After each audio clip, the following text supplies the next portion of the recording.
Hello.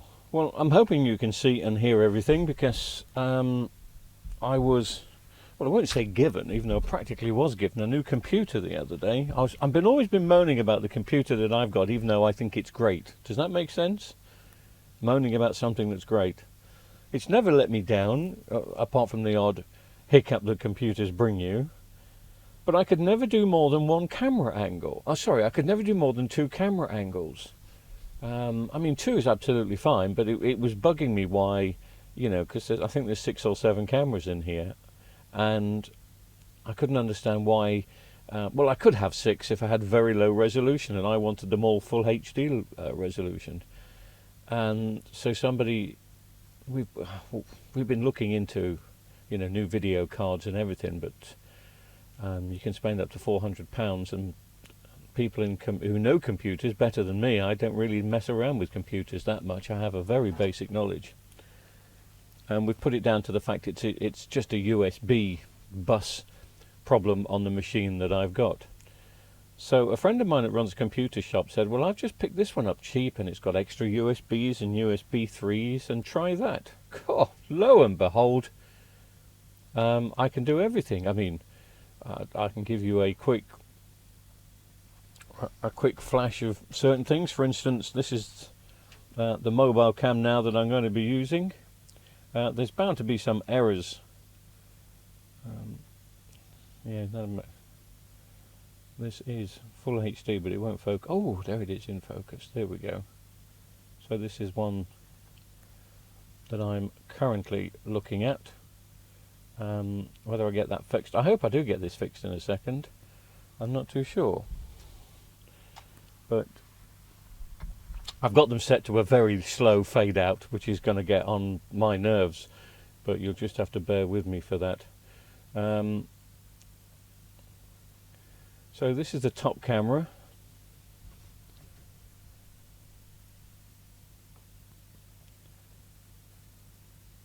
My left-hand camera is over there. That's too slow, isn't it? Fading in and fading out is too slow. I will change that. Not this week, but I will change that. The arse cam, which is basically a camera that's right behind my backside, is, I haven't named it arse cam, but I might do. Is there. Go on, boy, wiggle it, wiggle it.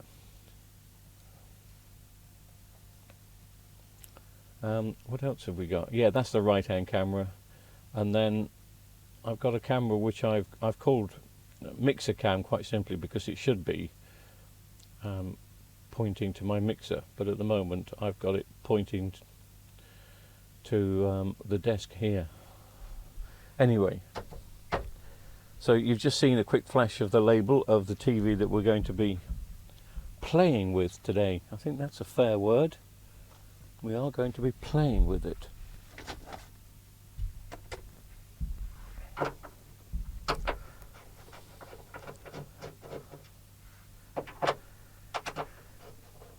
These TVs have just started to become just on the wrong side of age now. This one was 2014, March 2014. Normal problem with these is a backlight failure. Oh dear, we've got a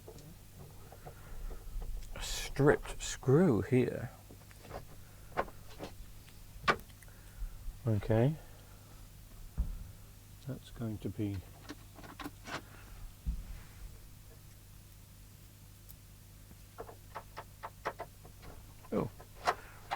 okay. I'm just lucky that screwdriver did it. Well, it did it for a bit. Need something a bit more magnetic now. Just let me. Got a magnetic bar down there.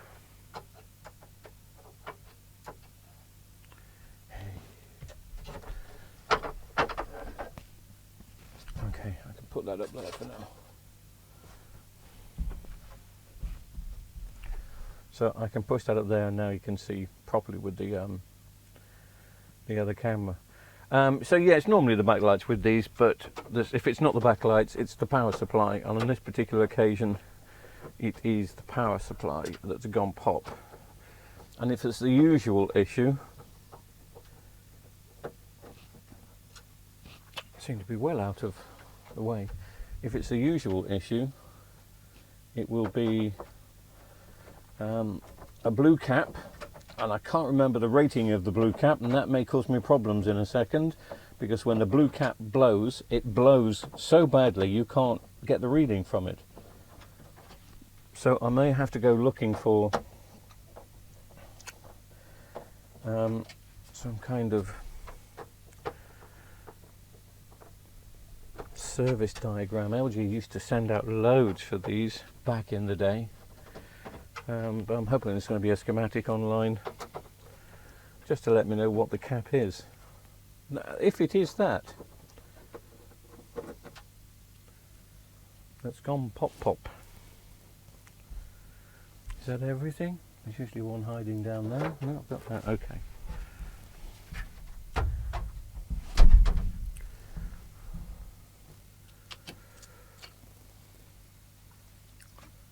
Oh gosh, yes. I'll just show you.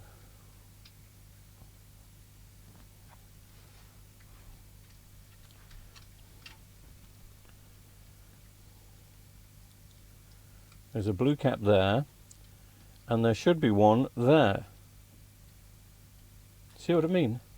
Now, that usually goes pop, and there's a lot of black carbon around it, so much so that the carbon builds up on this FET here and blows the FET and that resistor. It looks like the cap has blown and disintegrated, which is good, because that will possibly mean that the resistor and the FET hasn't gone. But as I suspected, I can't see it anywhere around the board. It's disintegrated, and from memory, and that's where you really need a good memory,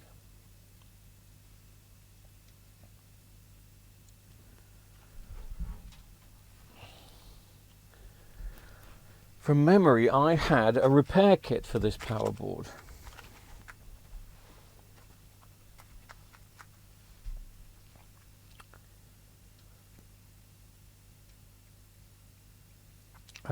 But that's up at the old workshop. There's a few games of politics going on with the old workshop, unfortunately.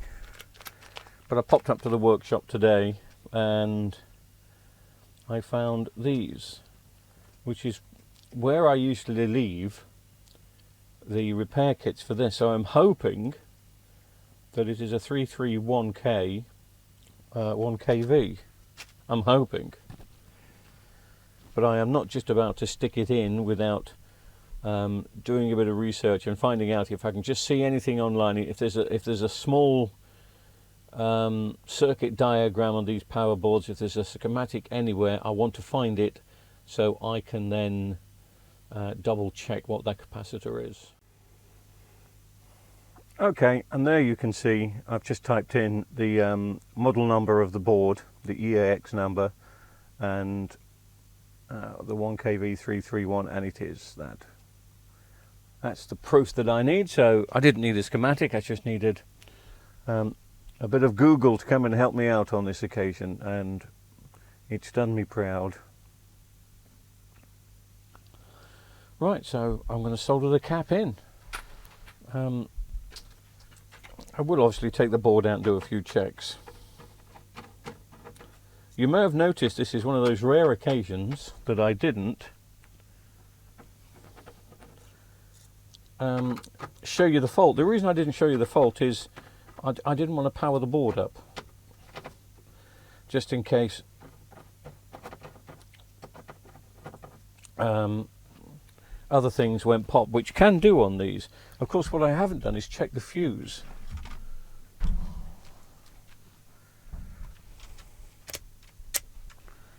So, oh, don't say me old fluky Duke.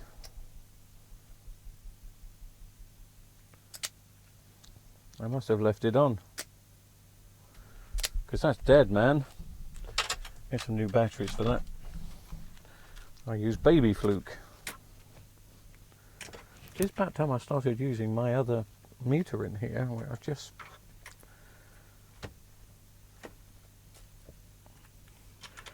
don't like. It's over there. Sorry, it's over there, and it's too far over there for me to move. Anyway, I'm just testing a fuse. Hang on.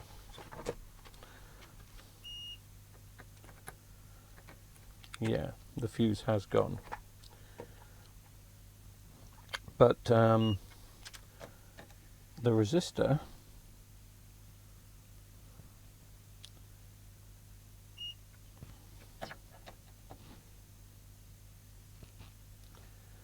is still fine.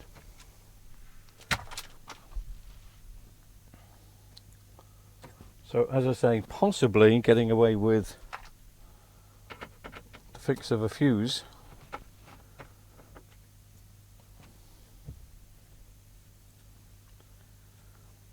And that capacitor. That could be it. We will see soon.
Okay, new fuse, new cap.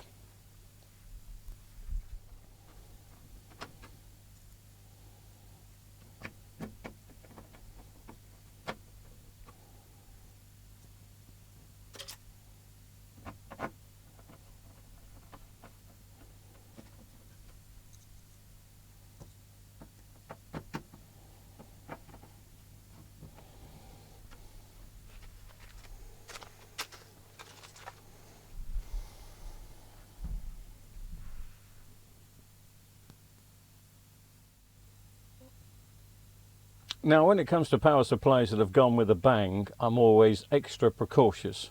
You could say coward, but I'm also extra precautious.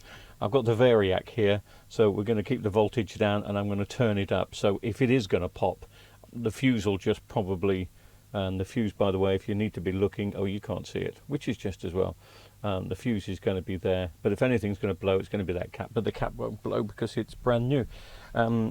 What we need to look out for is the red LED light here, and I've got the mobile cam plugged in, so if we just bring that up, it comes up so slowly. Sorry, this is going to irritate me. I'm going to have to make it there you go. But anyway, that's where the standby light is, and I'm just going to turn it up. I'm going to give it 30 volts origin for starters. Oh, and I'm seeing something. 60 volts, no smoke. Oh, yes, there was. Well, something went pop then.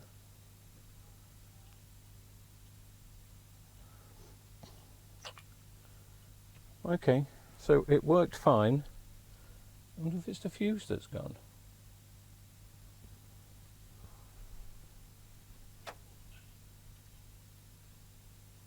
No. It's fine, the backlights are on.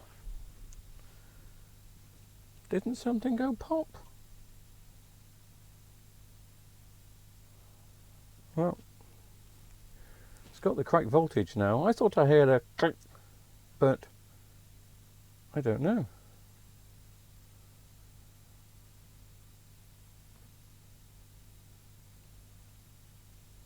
But obviously not. Thought I had. I'll switch that off now.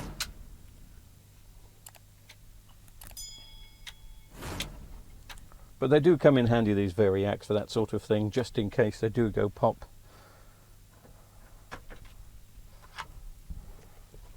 But I really thought I heard something that made more of a click than a pop. I can't wait to play the video back now, just in case it came over the microphone, but I don't think it did. You possibly think I'm making it up. Did you hear it? Oh well, I'm very sad to report that it did go pop in the end. It was working fine at 150 volts, but as soon as I took it up to 220, it went pop and something burnt out. And I gather the fuse is gone, so there's something shorting it out. I'm going to have a look at that in the next couple of days. So I got halfway there with this, but I just wanted to make this video because I wanted to test out the new computer and the camera angles and all the muck that goes with it. So not a real answer to this particular one, but I'm sure we'll find a real answer one day. I will get those cameras to stop fading in and out so slowly, because that's enough to drive anybody crazy. Oops, I faded out to nothing there. See, that's what it should be. That's what we want.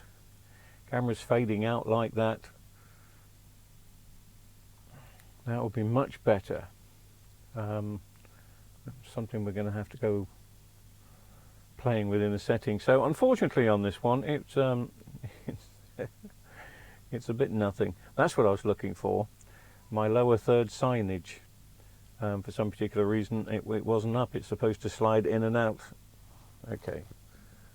So on this particular occasion, slide back in again now. It didn't work. It wasn't just the fuse and just the capacitor. Strange how it gets up to 150 volts before it decides to go pop. I'll have to think about that one during a cup of coffee. Oh, I've got some hot chocolate tonight. That's what I'm going to have. So no result on this one, but I'm not really bothered about it. It's almost a throwaway TV set. You shouldn't say that. I will get it going, and I will do a follow-up video, I promise. We'll look at the power supply. There's some resistors on the back of the board that usually come out, that usually go, and I think that's what's happened on this particular occasion as well. So it's a bit more in-depth fault finding. But it's late at night and I want to do some other stuff. But this was just a test video. Thank you very much for watching, and I'll see you shortly.